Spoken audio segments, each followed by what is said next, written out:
Welcome to Hear It, the series where history speaks and silence tells its story. In this episode, The Trigger of Emergency, we uncover the events that pushed India into one of its darkest chapters. What led to the nationwide arrests, censorship, and suspension of democracy? Let's find out.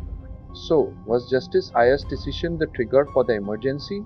On 25th June, a massive rally was planned at Lamlila Maidan. The entire opposition had gathered there. JP Narayan was leading the rally. Around 5,000 people had come to hear him speak.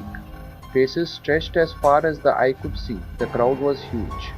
In his speech, JP Narayan said loudly, "Empty the seats." He even told the people and the police that if the government gave wrong orders, they should refuse to follow them. For the government, this statement was like calling for the army to rise against the country. At that time, Rajiv Gandhi was with his mother, but he wasn't interested in politics. Sanjay Gandhi, the younger son, was running Maruti Limited in Gurgaon. When Sanjay came home, he saw the rising wave of protests. Unlike Rajiv, Sanjay was fiery and always stood by his mother, protecting her from criticism. When Indira Gandhi was left with no choice but to think about resigning, Sanjay opposed the idea strongly. He believed resignation was not an option because Indira was more in danger from her own party than from the opposition. Many ambitious Congress leaders were waiting to grab the Prime Minister's chair. Meanwhile, JP Narayan warned that if Indira Gandhi did not resign after the court's decision, then the Prime Minister's post should be suspended. From his residence, Indira Gandhi was getting updates every moment about what was happening in the rally. That day, she did not go to the office. Around 7 in the evening, her friend Siddharth Shankar Ray visited her at the Prime Minister's house. By 21st June, preparations for a big decision were already in motion. A parallel power center had started forming around Sanjay Gandhi. On the night of 25th June, Home Minister Om Mehta and Haryana Chief Minister Bansilal were with him. Their goal was clear: silence the opposition. Sanjay Gandhi even prepared a list of leaders who were to be arrested. Before an emergency could be declared, the president's approval was needed. The dangers of JP Narayan's movement were explained to President Fakhruddin Ali Ahmed. He consulted Siddharth Shankar Ray about the constitutional process. As a lawyer himself, President Ahmed agreed. Soon, Indira Gandhi's secretary R.K. Dhawan arrived at the president's residence with a letter in hand, the draft emergency order. On it was the president's signature, declaring under Article 352 of the Constitution, "I, Fakhruddin Ali Ahmed, President of India, declare that a grave emergency exists, as the security of India is threatened by internal disturbances."